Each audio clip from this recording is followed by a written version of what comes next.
Hey guys, you're listening to Actually English, the podcast that takes real English from the real world and breaks it down so it actually makes sense. Made for intermediate to advanced speakers who want to learn everything that the textbooks don't teach. I'm your host, Jenna. Let's get started. Hey guys, welcome back to Actually English. Today, we are going to do something a little bit different. We are telling a story. Hidden inside this story are 8 words and phrases that we use all the time to talk about emotions, okay? I'm not talking happy, sad, angry. Anybody can teach you those, okay? I'm talking about specific vocabulary that really captures what somebody is feeling from the inside, okay? Emotional vocabulary. Words like dread, unease, overwhelmed. Here's how this episode will work. I'm going to read you a short suspense story called The Last Message. All 8 emotion words are in there. Then we're going to go back and decode everything. After that, I have a few questions for you guys, and, as always, a challenge. All right, are you ready? Let's read The Last Message. Elena had been a journalist for 11 years, and in that time, she thought she had seen everything. She had covered wars, elections, natural disasters. She had interviewed presidents and criminals, but nothing had prepared her for the phone call she received on a cold Tuesday morning in November. It wasn't actually a call, it was a voicemail from her colleague and closest friend, Daniel, who had been investigating a story about financial corruption in the city government. Daniel had left a message at 2:17 in the morning. 3 days before Elena found it, buried under a pile of work notifications. Elena, the message began. His voice was low, almost a whisper. I found something big. I can't say more on the phone, but I need you to go to my apartment. The key is under the blue pot. Look behind the mirror in the hallway. Don't tell anyone you're going, please. That was it. The message ended there. Elena felt her heart pounding, a wave of dread washing over her. And when she tried to call Daniel back, the line was dead. Elena stood in her kitchen for a long moment, staring at her phone. She felt on edge, that tense, restless feeling she knew well from years of chasing dangerous stories. She had always trusted her instincts, and right now, every instinct she had was telling her that something was wrong. She grabbed her coat, her keys, and her recorder, out of habit more than anything, and left her apartment. Daniel lived across town, in a narrow street near the river. Elena had been there dozens of times, but as she turned the corner onto his block, she noticed something that made her slow down. The lights in his apartment were on, all of them, at 8 in the morning. A deep sense of unease settled in her chest, something she couldn't shake no matter how hard she tried. She climbed 3 flights of stairs, found the blue pot exactly where Daniel had said, and let herself in. The apartment was quiet, too quiet. A half-empty cup of coffee sat on the kitchen table. A chair had been knocked over and not been picked up. And on the desk in the corner, Daniel's laptop was open, but the screen had gone dark. Elena had to keep it together. This was not the time to fall apart. Elena walked slowly towards the desk. Her hands were trembling, not from cold, but from the kind of fear that sits deep in your stomach. She touched the trackpad. The screen flickered on, and there, in the center of the screen, was a single open document. It contained only 2 words. They know. Elena stared at the screen for what felt like a lifetime. She was overwhelmed, not by panic, but by the sudden, crushing weight of understanding exactly what those two words meant. She took a breath, bottled up every instinct she had to run, and reached for her phone. Elena took a picture of the screen, closed the laptop, and left the apartment exactly as she had found it, except for the key, which she put in her pocket. She walked quickly back down the stairs, stepped out into the cold morning air, and pulled out her phone. She did not call the police. Not yet. She had been in this business long enough to know that sometimes the people you were supposed to trust are the people you know that you can't. Instead, she called Marcus, her editor, a man who had spent 30 years protecting his journalists, and told him everything. There was a long silence on the other end of the line. "How long ago did he leave that message?" Marcus asked. 3 days, Elena said. Another silence. Then, "Get somewhere safe. Do not use your regular phone, and, Elena, don't trust anyone who comes looking for you before I do." She hung up and stood on the empty street, the river gray and cold in the distance. Somewhere in this city, Daniel knew something that someone desperately wanted to keep quiet. And now, so did she. A quiet resolve settled over her, the kind that comes not from confidence, but having no other choice. Okay, let's break down those emotional words that we just listened to. Number 1 is dread. Dread is a deep, heavy feeling of fear or anxiety about something that you know is coming. When you have a sense that something is wrong and you know something bad is about to happen, you have a sense of dread. You have a dreadful feeling. In the story, it says a wave of dread washed over her. So she immediately started feeling scared and anxious and knew something bad is going to happen and thought something bad is about to happen. Number 2, unease. Unease is a mild feeling when you know something is wrong. You don't quite know what is wrong, but you have a feeling that something is off and you can't quite explain why. It's more subtle than dread, but it's a similar feeling. In the story, it says, a deep sense of unease settled in her chest. So she knew something was wrong, but she didn't know what. She just had this sense of unease. She was uneasy. Number 3, trembling. Trembling is shaking, usually uncontrollably, usually used with hands. In the story, it says her hands were trembling, not from cold, but from the kind of fear that sits deep in your stomach. So she's so scared that her hands were shaking. They were trembling. It can sometimes come from being cold or another intense emotion, like maybe you have so much anxiety that your hands start shaking.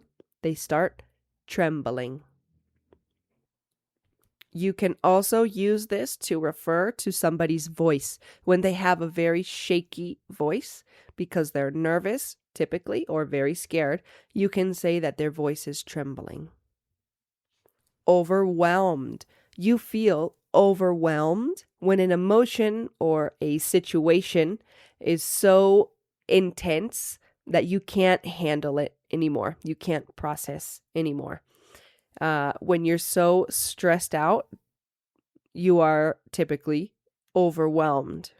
You can be overwhelmed by fear, joy, sadness, or information, anything that exceeds your capacity to manage makes you overwhelmed. When you are stressed, you are overwhelmed.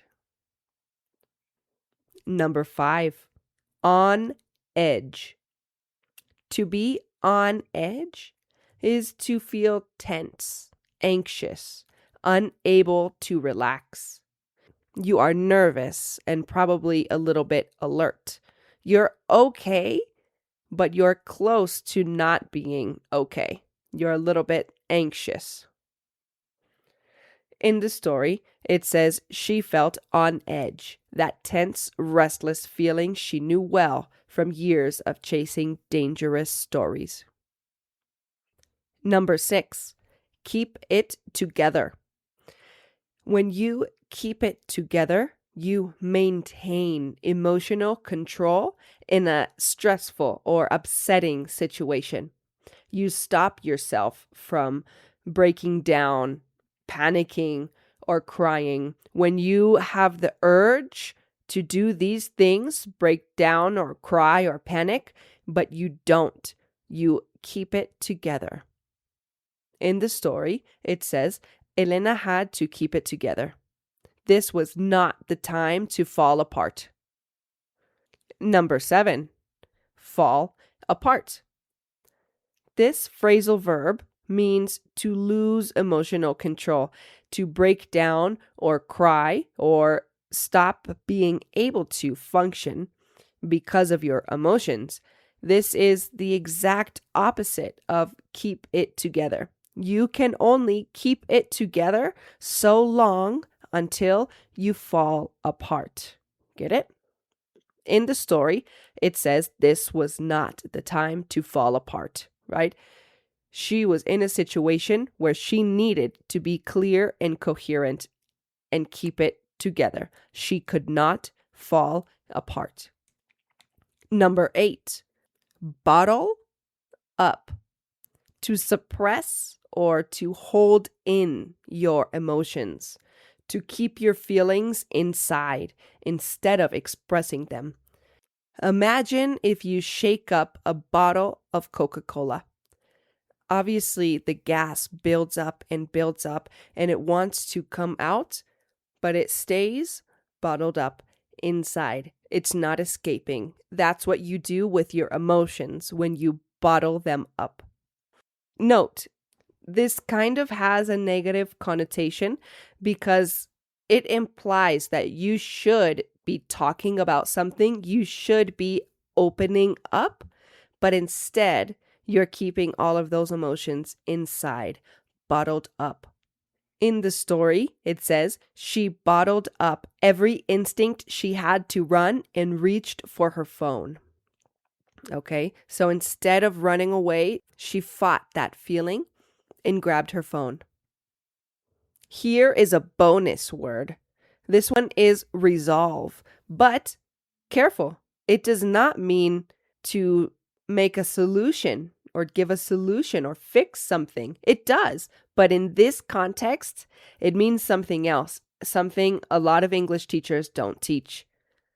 In short, it means a desire, a quiet determination to do something, even when it's difficult or scary. Okay? In the story, it says, a quiet resolve settled over her, the kind that comes not from confidence, but from having no other choice. So, she knows what she needs to do. She has this resolve, this desire to get to the bottom of this. She has the determination to figure out what's wrong and how to fix it. Another example sentence is, his resolve to win was unmatched. His desire and motivation to win was unmatched. Let's summarize all of the words that we just learned. 1, dread, an intense worry about what is coming. 2. Unease, a slight sense of anxiety. 3. Trembling, shaking uncontrollably. 4. Overwhelmed, stressed out, or with too much to do. 5. On edge, uncomfortable or nervous. 6. Keep it together. Maintain emotional control. 7. Fall apart, the opposite of keep it together. Lose control or break down. 8. Bottle up, to keep emotions inside. And the bonus word, resolve, in this context means determination or desire to do something. Now, I have 4 questions for you guys. The first one is, what 3 details in Daniel's apartment told Elena that something was wrong? Do you remember? Remember, there was a fresh cup of coffee, there was a chair knocked over on the ground, and his laptop was open. Question number 2. Elena bottled up every instinct she had to run. What does this tell us about her character? One possible answer is that she's able to control her emotions in difficult situations. Question number 3. Which word has a heavier feeling to it? Dread or unease? Yeah, dread. Dread has a very heavy feeling to it. Question number 4. In my life, I feel on edge in meetings with tough clients. When in your life do you feel on edge? Guys, I want to take this time to tell you that in episode 5, I asked you guys to send me an example sentence of a food idiom, like, she is a smart cookie. And now let me read you an entry that I received from Ana Paula on Instagram. She says, I was so tired, I became a couch potato the whole weekend. Fantastic job, Ana Paula. A couch potato is someone who is lazy and practically does nothing except stay home on the couch, watching movies, or scrolling on their phone, or listening to Actually English. Thank you so much for the entry, Ana Paola. Good job. This week's challenge is a writing challenge. So go ahead and get out your pen and paper or open your notes app. I want you to write 1 or 2 sentences describing a moment in your life when you felt a strong emotion. Try to use one of the words from today: dread, unease, on edge. The list goes on. It can be something big or small: a job interview, a difficult conversation, waiting for news. The goal is to connect these words to your life so that they stick. Send it to me on TikTok or Instagram at Actually English Podcast. You know I read them all. And I would love to put it in the next episode. That is all for now on this episode of Actually English. Thank you guys so much for listening. You don't know how much it means to me. Now, share this episode with one person who's learning English. Even one person makes a huge difference. If you can, leave a review on Spotify or Apple Podcasts or wherever you're listening to the show. And I will see you guys next time. Keep learning, keep practicing, and I will talk to you guys next time. Bye-bye.